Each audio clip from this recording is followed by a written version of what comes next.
ಈ 25 ವರ್ಷಗಳಲ್ಲಿ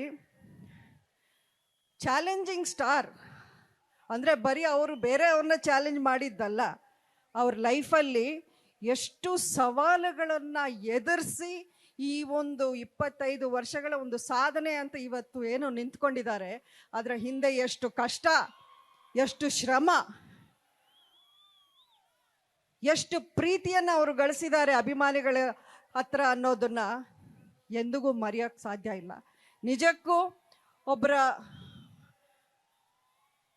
ಪಬ್ಲಿಕ್ ಲೈಫಲ್ಲಿರೋರು, ಅದು ಸಿನಿಮಾ ರಂಗ ಆಗಿರ್ಬೋದು, ರಾಜಕೀಯ ಒಂದು ರಂಗ ಇರ್ಬೋದು, ಯಾವ ರೀತಿ ಬೇರೆಯವ್ರಿಗೆ ಒಂದು ರೋಲ್ ಮಾಡೆಲ್ ಆಗಬೇಕು ಅನ್ನೋದು ನಾವು ನೋಡ್ಕೊಂಡು ಬರ್ತಾ ಇದ್ದೀವಿ. ನಮ್ಮ ಹೆಮ್ಮೆಯ ಡಾಕ್ಟರ್ ರಾಜ್ ಅವರಿರ್ಬೋದು, ವಿಷ್ಣುವರ್ಧನ್ ಇರ್ಬೋದು, ಅಂಬರೀಷ್ ಅವರಿರ್ಬೋದು, ಅವರೆಲ್ಲರ ಜೀವನ ಒಂದು ಸಂದೇಶವಾಗೇ ಇತ್ತು. ಇವತ್ತು ಅಭಿಮಾನಿಗಳು ನೀವು ಇಷ್ಟು ಜನ ಅವ್ರನ್ನ ಇಲ್ಲಿ ಸೇರಿ ಅವ್ರ ಜೊತೆಲಿ ನೀವು ಸೆಲೆಬ್ರೇಟ್ ಮಾಡ್ತಾ ಇದ್ದೀರಾ. ಜೊತೆಗೆ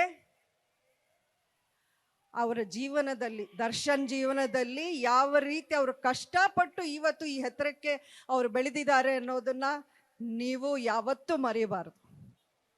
ನಿಮಗೂ ಅದೊಂದು ಸಂದೇಶವಾಗಿರಬೇಕು ಅವರ ಜೀವನವೂ.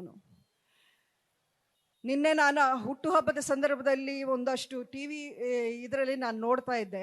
ಅವ್ರು ಎಲ್ಲ ಅಭಿಮಾನಿಗಳ ಹತ್ರನೂ ಕೇಳ್ಕೊಂಡಿದ್ದಾರೆ, ನನಗೆ ಯಾರು ಕೇಕ್ ತರಬೇಡಿ, ಹಾರ ತರಬೇಡಿ, ನಿಮ್ಗೆ ಇಷ್ಟ ಇದ್ದರೆ ನೀವು ಬೇರೆಯವ್ರಿಗೆ, ಬಡವರಿಗೆ ಉಪಯೋಗ ಆಗೋ ಅಂಥದ್ದನ್ನು, ಅಂದರೆ ಅಕ್ಕಿ ಇರ್ಬೋದು, ಇನ್ನೊಂದಿರ್ಬೋದು, ಆ ರೀತಿ ನಾನು ತಗೊಂಬಂದು ಕೊಡಿ, ನಾನು ಎಲ್ಲರಿಗೂ ಹಂಚ್ತೀನಿ ಅಂದರು. ಅಂದರೆ ಇದರ ಅರ್ಥ ಏನು?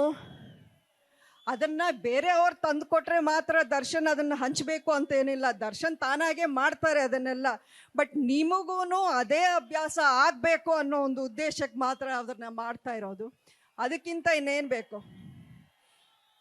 ಒಬ್ಬ ತಾಯಿಗೆ ಇಲ್ಲಿ ನಿಂತ್ಕೊಂಡು ನಾನು ಮಾತಾಡ್ತೀನಿ ಅಂದರೆ ಅಷ್ಟೇ ನಾನು ಹೆಮ್ಮೆ ಪಡ್ತೀನಿ. 25 ವರ್ಷಗಳ ಅವರ ಒಂದು ಪ್ರಯಾಣ ನೋಡಿ. ಮಕ್ಕಳ ಯಶಸ್ವಿಗಿಂತ ಯಾವುದೇ ತಾಯಿ ಇನ್ನೇನೂ ಬಯಸಲ್ಲ, ಏನೂ ಎದುರು ನೋಡಲ್ಲ. ಬಟ್ ನಾನು ಎದುರು ನೋಡಿದ್ದಕ್ಕಿಂತ ದರ್ಶನ್ ನನ್ನ ಜೊತೆಗೆ ನನ್ನ ಬೆನ್ನೆಲುಬಾಗಿ ನಿಂತಿದ್ದಾರೆ. ನನಗೆ ಮಾತ್ರ ಅಲ್ಲ, ಅಭಿಷೇಕ್ಗೂ ಒಬ್ಬ ದೊಡ್ಡಣ್ಣನಾಗಿ ಅವರು ಅಡ್ವೈಸ್ ಮಾಡ್ತಾರೆ, ಬೈತಾರೆ, ಒಳ್ಳೇದು ಕೆಟ್ಟದು ಎಲ್ಲ ಗೈಡ್ ಮಾಡ್ತಾರೆ. ಅದಕ್ಕಿಂತ ನಾನು ದರ್ಶನ್ಗೆ ಹೇಳ್ತೀನಿ, ಅಪ್ಪ ನನಗೆ ಎಷ್ಟೋ ಧೈರ್ಯ ಇದೆ. ಇವತ್ತಿನ ದಿನ ಅಂಬರೀಷ್ ಅವರು ನಮ್ಮೊಂದಿಗೆ ಇಲ್ಲ, ಆದ್ರೂ ನೀನಿದೆಯಾ, ಅಭಿಗೆ ನೀನಿದೆಯಾ, ಇರಬೇಕು ಅಂತ ನಾನು ಹೇಳ್ತೀನಿ.